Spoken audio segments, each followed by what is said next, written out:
കേരളക്കരയാകെ ആഞ്ഞടിച്ച കോൺഗ്രസ് തരംഗത്തിൽ CPM-ന്റെ വൻമരങ്ങൾ പലതും കടപുഴകി. കോട്ടക്കൊത്തളങ്ങളായ പാർട്ടി ഗ്രാമങ്ങളിലേക്ക് ഇരമ്പിയാർത്ത കോൺഗ്രസിന് മുന്നിൽ പകച്ചു നിൽക്കാൻ മാത്രമേ CPM-ന് സാധിച്ചിട്ടുള്ളൂ. വന്നത് കടൽക്ഷോഭമാണോ സുനാമിയാണോ എന്ന് തിരിച്ചറിയാൻ ഇപ്പോഴും CPM-ന് കഴിഞ്ഞിട്ടില്ല. ശബരിമലയിലെ സ്വർണം കട്ട കള്ളന്മാരെ മൂലക്കിരുത്തി ദൈവവിശ്വാസികളെന്നാണ് ഒരു വിഭാഗം മാധ്യമപ്രവർത്തകരും രാഷ്ട്രീയ നിരീക്ഷകരും പറയുന്നത്. എന്നാലും ഭരണപരാജയമാണ് ഇത്തരത്തിൽ വലിയ തോൽവിക്ക് കാരണമായതെന്ന് അംഗീകരിക്കാൻ CPM ഇതുവരെ തയ്യാറായിട്ടില്ല. എന്തായാലും സെമി ഫൈനലിൽ മികച്ച വിജയം നേടിയ കോൺഗ്രസും UDF-ഉം ശുഭപ്രതീക്ഷയിലാണ്. 2026 നിയമസഭാ തെരഞ്ഞെടുപ്പിൽ 100 സീറ്റിലധികം നേടി അധികാരത്തിൽ വരും. വന്നില്ലെങ്കിൽ താൻ വനവാസത്തിന് പോകുമെന്ന് ഉറപ്പിച്ചു പറയുന്ന പ്രതിപക്ഷ നേതാവ് VD സതീശന്റെ ചിറകേറി തന്നെയാണ് കോൺഗ്രസ് അതിന്റെ തെരഞ്ഞെടുപ്പ് പ്രവർത്തനം മുന്നോട്ട് കൊണ്ടുപോകുന്നത്. എന്തായാലും പരിശോധിക്കാം, 2026 കൈക്കുമ്പിളിലാകുമോ കേരളം? ഇടതുപക്ഷത്തിന്റെ തുടർഭരണമെന്ന സ്വപ്നം പൊലിയുമെന്ന്. എന്തായാലും വലിയ വിജയമാണ് കോൺഗ്രസ് നേടിയിരിക്കുന്നത്. ഈ വിജയം 2026 നിയമസഭാ തെരഞ്ഞെടുപ്പിലുള്ള കോൺഗ്രസിന് ഒരു ഊർജ്ജമല്ലേ? തീർച്ചയായും. പ്രതിപക്ഷ നേതാവും KPCC പ്രസിഡന്റും അടക്കമുള്ളവർ കൃത്യം പറയുന്നത് 2026 തെരഞ്ഞെടുപ്പ് ഫലത്തിന്റെ സൂചന, അല്ലെങ്കിൽ 2026 നിയമസഭയിൽ കോൺഗ്രസ് അധികാരത്തിലേറുമെന്നതിന്റെ. അപ്പൊ ഞാൻ സംശയിക്കുകയാണ്, ഈ പരാജയം ഇതുവരെ ഉൾക്കൊള്ളാൻ അവർ തയ്യാറായിട്ടില്ല. അത് കോൺഗ്രസിനെ പ്രതിപക്ഷ നേതാവ് VD സതീശൻ പറഞ്ഞു ഞാൻ വനവാസത്തിന് പോകുന്നു, അതിനെപ്പോലും അവഹേളിക്കാനല്ലേ ഇന്ന് CPM നേതാക്കൾ ശ്രമിച്ചത്? തീർച്ചയായും. MV ഗോവിന്ദൻ പറഞ്ഞിട്ടുണ്ടായിരുന്നല്ലോ, മൂന്നാമത് വന്നില്ലെങ്കിൽ വനവാസത്തിന് പോകില്ല എന്ന് പറഞ്ഞ് വളരെ പരിഹസിച്ചുകൊണ്ട്. ഇപ്പോഴും CPM പറയുന്നത് ഭരണവിരുദ്ധ വികാരമില്ല. അവർ ചർച്ച നടത്തട്ടെ, അല്ലെങ്കിൽ യോഗം കൂടിയതിനു ശേഷം പറഞ്ഞത് ഭരണവിരുദ്ധ വികാരമില്ല. പിന്നെ എങ്ങനെയാണ് അവരുടെ ഉരുക്കു കോട്ടകൾ വരെ തകർന്നത് എന്ന് അവർ വ്യക്തമാക്കണമല്ലോ. കാരണം ഇതുവരെയും തോറ്റു എന്ന് അംഗീകരിക്കാൻ. കഴിഞ്ഞ ദിവസം പ്രതിപക്ഷ നേതാവ് പറഞ്ഞൊരു കാര്യമുണ്ട്, ഇനി ഏറ്റവും ബുദ്ധിമുട്ടുള്ള കാര്യം ഇവരെ തോറ്റു എന്ന് മനസ്സിലാക്കിക്കുന്നതാണ് എന്നുള്ളത്. കാര്യം ഇപ്പോഴും അവർ ആ തോൽവി അംഗീകരിച്ചിട്ടില്ല. പരിശോധിക്കുമെന്ന് കഴിഞ്ഞ ദിവസം മുഖ്യമന്ത്രി പറഞ്ഞിരുന്നു, പരിശോധിക്കുമെന്ന്. ഇനി എന്താണ് ഇവർ പരിശോധിക്കാൻ പോകുന്നത്? ആഗോള അയ്യപ്പ സംഗമം നടത്തി വിശ്വാസികൾക്കൊപ്പമാണ് തങ്ങളെന്ന് പറയുന്നു. അതിനുശേഷം സ്വർണ്ണക്കൊള്ള വരുന്നു. സ്വർണ്ണക്കൊള്ളയില് പിടിച്ച CPM-ന്റെ നേതാക്കന്മാരെ അറസ്റ്റ് ചെയ്തപ്പോ അവരാരെയും പാർട്ടി തള്ളി പറഞ്ഞിട്ടില്ല. ഇന്നും അവർ പാർട്ടി സംരക്ഷണയിൽ തന്നെയാണുള്ളത്. അപ്പോൾ അതൊക്കെയാണ് കോൺഗ്രസിന് അനുകൂലമായത്. പക്ഷെ ഇതൊന്നും ഇപ്പോഴും CPM അംഗീകരിച്ചിട്ടില്ല. എന്തായാലും ശബരിമല സ്ഥിതി ചെയ്യുന്ന പത്തനംതിട്ട ജില്ലയിൽ CPM അടപടലം തോറ്റത് കേരളം കണ്ടിരിക്കുകയാണ്. തൊട്ടപ്പുറത്ത് ഇടുക്കിയിൽ CPM നിലം തൊടാതെ തോറ്റിരിക്കുന്നു. എറണാകുളത്ത് പല സ്ഥലത്തും പ്രതിപക്ഷം പോലും മലപ്പുറം ജില്ലാ പഞ്ചായത്തിൽ പ്രതിപക്ഷമില്ലാത്ത സാഹചര്യം. അതായത് കോൺഗ്രസിന്റെയും മുസ്ലിം ലീഗിന്റെയും സമ്പൂർണ്ണ സമഗ്രാധിപത്യം. എല്ലാ സ്ഥലങ്ങളിലും കോൺഗ്രസ് ഒരു കൊടുങ്കാറ്റ് കണക്കെ തിരിച്ചു വരുമ്പോൾ 10 വർഷത്തെ ഇടവേളയാണ് കോൺഗ്രസിന് കേരളത്തിൽ ഉണ്ടായിരുന്നത്. കഴിഞ്ഞ 2016 നിയമസഭാ തെരഞ്ഞെടുപ്പ്, 2020 തദ്ദേശ സ്വയംഭരണ സ്ഥാപനങ്ങളിലേക്കുള്ള തെരഞ്ഞെടുപ്പ്, 2021 നിയമസഭാ തെരഞ്ഞെടുപ്പ്. അതായത് ഈ 3 തെരഞ്ഞെടുപ്പിലും തോറ്റ് തുന്നം പാടിയ കോൺഗ്രസ് ഒരു ഫിനിക്സ് പക്ഷിയെ പോലെ ഒരു കൊടുങ്കാറ്റ് കണക്കെ കേരളത്തിലേക്ക് ആർത്തുലച്ച് വന്നപ്പോൾ CPM-ന്റെ കോട്ടക്കൊത്തളങ്ങൾ കടപുഴകുന്ന സാഹചര്യം. എന്തായാലും ഇത് 2026 കോൺഗ്രസിനെ സംബന്ധിച്ചിടത്തോളം ശുഭ സൂചകരമാണ്. അതായത് ഇപ്പോൾ നിലവിലെ ട്രെൻഡ് അനുസരിച്ചാണെങ്കിൽ 80 സീറ്റിൽ കോൺഗ്രസിന് അധികാരത്തിലേക്ക് കടന്നു വരാൻ കഴിയുമെന്നാണ് കോൺഗ്രസ് രാഷ്ട്രീയ നിരീക്ഷകർ. അതായത് സീറ്റിന്റെ എണ്ണം, തദ്ദേശ സ്വയംഭരണ സ്ഥാപനങ്ങളിലേക്കുള്ള സീറ്റുകളുടെ എണ്ണം വെച്ച് പരിശോധിക്കുമ്പോൾ മനസ്സിലാകുന്നത്. പക്ഷേ 80 അല്ല 100-ലധികം സീറ്റുമായി കോൺഗ്രസ് അധികാരത്തിൽ വരുമെന്ന് തന്നെയാണ് കോൺഗ്രസ് നേതാക്കന്മാർ പറയുന്നത്. ഇപ്പോ CPM പറയുന്ന മറ്റൊരു വാദം എന്ന് പറയുന്നത് 2010 തദ്ദേശ സ്വയംഭരണ സ്ഥാപനങ്ങളിലേക്ക് നടന്ന തെരഞ്ഞെടുപ്പിൽ ഇതുപോലെ ഒരു വിജയം UDF-നുണ്ടായിരുന്നു.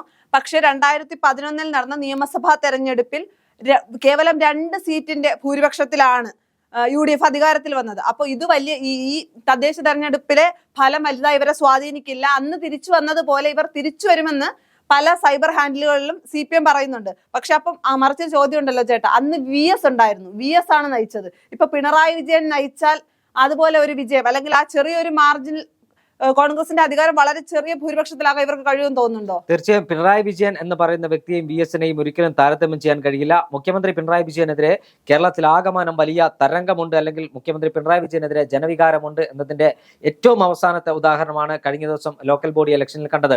ഇത് തന്നെയാണ് നിയമസഭാ തെരഞ്ഞെടുപ്പിലും സംഭവിക്കാൻ പോകുന്നത്. കേരളത്തെ ഒരു ഏകാധിപതി ഭരണം പോലെ കഴിഞ്ഞ 10 വർഷമായി കേരളം ഭരിച്ചുകൊണ്ടിരിക്കുന്ന പിണറായി വിജയന് ശക്തമായ താക്കീത് നൽകാൻ കോൺഗ്രസുകാരോ BJP-ക്കാരോ മറ്റ് UDF-കാരോ അല്ല, CPM-നകത്തെ ആളുകൾ അവസരം കാത്തിരിക്കുകയായിരുന്നു. അതിന്റെ ടെസ്റ്റ് ഡോസ് ആണ് അവർ ഇവിടെ പ്രയോഗിച്ചത്. വരാനിരിക്കുന്ന നിയമസഭാ തെരഞ്ഞെടുപ്പിലും പിണറായി വിജയനെ മുൻനിർത്തിയാണ് CPM തെരഞ്ഞെടുപ്പിനെ നേരിടുന്നെങ്കിൽ യാതൊരു സംശയം വേണ്ട, CPM തോൽവിയുടെ പടുകുഴിയിലേക്ക് പോകും. അങ്ങനെ ഒരു തോൽവി ഉണ്ടായാൽ പിന്നീട് CPM-ന് തിരിച്ചു വരാൻ കഴിയില്ല. അത് മാത്രമല്ല BJP CPM അഡ്ജസ്റ്റ്മെന്റ് രാഷ്ട്രീയത്തിന് കേരളത്തിന്റെ മണ്ണിൽ സ്ഥാനമില്ലെന്ന് വോട്ടർമാരുടെ പ്രഖ്യാപനം കൂടിയാണ് ഈ തെരഞ്ഞെടുപ്പ്. BJPയെ പുൽകാൻ അല്ലെങ്കിൽ BJPയെ പുണരാനാണ് CPM ശ്രമിക്കുന്നെങ്കിൽ അതീവ ദയനീയമായിരിക്കും കേരളത്തിലെ CPMന്റെ അവസ്ഥ. വെള്ളാപ്പള്ളി നടേശനെ പോലെ നാഴികയ്ക്ക് 40 വട്ടം മതവർഗീയത മാത്രം ശബ്ദിക്കുന്ന പറയുന്ന ആളുകളെ ചേർത്ത് പിടിക്കുന്ന പിണറായി വിജയനുള്ള ഷോക്ക് ട്രീറ്റ്മെന്റ് ജനം നൽകി കഴിഞ്ഞു. CPMന്റെ വികസനമില്ലായ്മ, CPMന്റെ എതിർ രാഷ്ട്രീയ പാർട്ടിക്കാരെ കായികമായി ഇല്ലാതാക്കുന്ന അക്രമ രാഷ്ട്രീയം, CPMന്റെ വർഗീയത, BJPയെ ചേർത്ത് പിടിക്കുന്ന CPMന്റെ നെറികെട്ട നാലാംകട രാഷ്ട്രീയം, അതോടൊപ്പം തന്നെ കേരളത്തിന്റെ ഭരിച്ചു മുടിച്ച CPMനെതിരായ ജനവികാരമാണ് ഈ തെരഞ്ഞെടുപ്പിൽ പ്രതിഫലിച്ചത്. ഇത് കേവലം ഒരു തെരഞ്ഞെടുപ്പിൽ പ്രതിഫലിക്കുക എന്നത് മാത്രമല്ല, കേരളത്തിലെ ജനങ്ങളുടെ മനസ്സിന്റെ അകത്തളങ്ങളിൽ ആളിക്കത്തുന്ന അഗ്നിയായി ഇതിപ്പോഴും നിലനിൽക്കുകയാണ്. അത് ശമിപ്പിക്കാൻ, അതിനെ തണുപ്പിക്കാൻ CPMന് കഴിയില്ല. ആ അഗ്നി CPMനെ എരിഞ്ഞു തീർക്കുന്നത് 2026 നിയമസഭാ തെരഞ്ഞെടുപ്പിലായിരിക്കും. 2026 നിയമസഭാ തെരഞ്ഞെടുപ്പ് CPMനെ സംബന്ധിച്ചിടത്തോളം അവരുടെ വാട്ടർലൂ ആയിരിക്കും എന്ന കാര്യത്തിൽ തർക്കമില്ല. അത് മാത്രമല്ല, CPM ഏറെ കൊട്ടിഘോഷിച്ച മധ്യ കേരളത്തിൽ തങ്ങളങ്ങ് ഒള്ളം കയ്യിലിട്ട് അമ്മാനമാടുമെന്ന് പറഞ്ഞ കേരള കോൺഗ്രസ് മത്സരിച്ച സീറ്റുകളിൽ കേവലം 1000-ലധികം സീറ്റുകൾ മത്സരിച്ചതിൽ 300 സീറ്റിൽ മാത്രമാണ് അവർക്ക് ജയിക്കാൻ കഴിയുന്നത്. 323 സീറ്റിൽ മാത്രമാണ് ജയിക്കാൻ കഴിയുന്നത്. കേരള കോൺഗ്രസിനെയും ജോസ് കെ മാണിയെയും കേരളത്തിലെ ജനസമൂഹം പടിയടച്ച് പിണ്ടം വെച്ചിരിക്കുന്നു. തക്ക സമയത്ത് മറുകണ്ഠം ചാടിയ, സ്വന്തം പിതാവിന്റെ രാഷ്ട്രീയത്തെ തള്ളിപ്പറഞ്ഞ, സ്വന്തം പിതാവിനെ കള്ളൻ എന്ന് വിളിച്ച CPMനോടൊപ്പം അധികാരത്തിന്റെ അപ്പകഷ്ണം നുണയാൻ പോയ ജോസ് കെ മാണിയെ കാലത്തിന്റെ ചവറ്റുകൊട്ടയിലേക്ക് രാഷ്ട്രീയ കേരളം വലിച്ചെറിഞ്ഞിരിക്കുന്നു. കോട്ടയം ജില്ലാ പഞ്ചായത്ത് ഇത്തവണ കോൺഗ്രസ് അധികാരത്തിലേക്ക് വരാൻ പോവുകയാണ്. അതോടൊപ്പം തന്നെ പാലാ നഗരസഭയിലടക്കം വലിയ തിരിച്ചടി അവർക്കുണ്ടാകുന്നു. കോട്ടയം നഗരസഭയിൽ വലിയ തിരിച്ചടി ജോസ് കെ മാണിക്കും കൂട്ടർക്കും ഉണ്ടാകുന്നു. ഇടുക്കി ജില്ലയിൽ ജോസ് കെ മാണി ഒരു ചിത്രത്തിലില്ലാത്ത അവസ്ഥ. തിരുവനന്തപുരത്തും പത്തനംതിട്ടയിലും അടക്കം മത്സരിച്ച സീറ്റുകളിൽ അടപടലം പരാജയപ്പെടുന്ന സാഹചര്യം. ഇത്തരത്തിൽ കേരള കോൺഗ്രസിനെയും CPMനെയും എല്ലാം ഒരുപോലെ ജനം തൂത്തെറിഞ്ഞ ഒരു തെരഞ്ഞെടുപ്പാണ് കേരളം കണ്ടത്. LDFനൊപ്പം നിൽക്കുന്ന അല്ലെങ്കിൽ LDFന്റെ അകത്തുള്ള എല്ലാവരെയും അല്ലെങ്കിൽ എല്ലാ പാർട്ടികളും പരാജയപ്പെട്ടില്ലേ? തീർച്ചയായും LDFന്റെ കൂടെ നിന്ന NCP അടക്കം കോൺഗ്രസ് അടക്കമുള്ള എല്ലാവർക്കും പരാജയത്തിന്റെ കൈപ്പുനീർ കുടിക്കേണ്ടി വന്നു. INLനെ പോലെയുള്ള രാഷ്ട്രീയ പാർട്ടികളൊന്നും ചിത്രത്തിലില്ലാത്ത സാഹചര്യം. അല്ല ചേട്ടാ, NSSും SNDPയും പിന്തുണ പ്രഖ്യാപിച്ചിരുന്നു ആഗോള അയ്യപ്പ സംഗമം കഴിഞ്ഞപ്പോ. അപ്പൊ അന്ന് എല്ലാവരും പറഞ്ഞത് NSSന്റെ SNDPയുടെയും പിന്തുണ വോട്ടായി മാറും. അതിനുശേഷം നമ്മൾ കണ്ടു തെരഞ്ഞെടുപ്പിന് കുറച്ചു മുന്നേ പെൻഷൻ തുക വർദ്ധിപ്പിച്ചു. അപ്പൊ ഇതെല്ലാം വോട്ടായി മാറും, അല്ലെങ്കിൽ ഇതെല്ലാം വോട്ട് ബാങ്കിനെ ലക്ഷ്യം വെച്ചാണല്ലോ. അതൊക്കെ അമ്പേ പാളിയില്ലേ? തീർച്ചയായും പെൻഷൻ വർദ്ധിപ്പിച്ചതുൾപ്പെടെയുള്ള വിഷയങ്ങൾ ഇലക്ഷൻ മുന്നിൽ കണ്ടുള്ള ഗിമ്മിക്കാണെന്ന് കേരളീയ സമൂഹം തിരിച്ചറിഞ്ഞു. ആ സമൂഹം നൽകിയ ഷോക്ക് ട്രീറ്റ്മെന്റിൽ നിന്ന് മുക്തരാകാൻ CPMന് കഴിയില്ല. 2026 CPMന്റെ ശവപ്പെട്ടിയിൽ അവസാന ആണിയടിച്ചതിന് മാത്രമേ കേരളത്തിലെ ജനങ്ങൾക്ക് വിശ്രമമുള്ളൂ. കേരളത്തിന്റെ വിദ്യാഭ്യാസ മേഖല, കേരളത്തിന്റെ ആരോഗ്യ മേഖല, കേരളത്തിന്റെ വ്യവസായ മേഖല, കേരളത്തിന്റെ വാണിജ്യ മേഖല, കേരളത്തിന്റെ ആഭ്യന്തര വകുപ്പ് ഉൾപ്പെടെ സർവ്വ മേഖലയും തകർത്ത് തരിപ്പണമാക്കിയ സർക്കാരിനെതിരെയുള്ള വിധിയെഴുത്താണ് കേരളം കണ്ടത്. ആഭ്യന്തര വകുപ്പ് BJPക്ക് അടിയറ വെച്ച, BJPയെ ചേർത്ത് പിടിക്കുന്ന, മതവർഗീയതയെ താലോലിക്കുന്ന, ഒരു ഭാഗത്ത് ന്യൂനപക്ഷ തീവ്രവാദത്തെയും മറുഭാഗത്ത് ഭൂരിപക്ഷ തീവ്രവാദത്തെയും ചേർത്ത് പിടിച്ച് അധികാരത്തിലേക്ക് കടന്നു വരാൻ ശ്രമിക്കുന്ന CPMനുള്ള തിരിച്ചടി കേരളം ആദ്യ തിരിച്ചടി നൽകി കഴിഞ്ഞു. രണ്ടാമത്തെ തിരിച്ചടിയും CPMന്റെ ശവപ്പെട്ടിയിലെ അവസാന താണിയും 2026 നിയമസഭാ തെരഞ്ഞെടുപ്പിൽ കേരളത്തിലെ ജനങ്ങൾ അടിക്കുമെന്ന കാര്യത്തിൽ തർക്കമില്ല.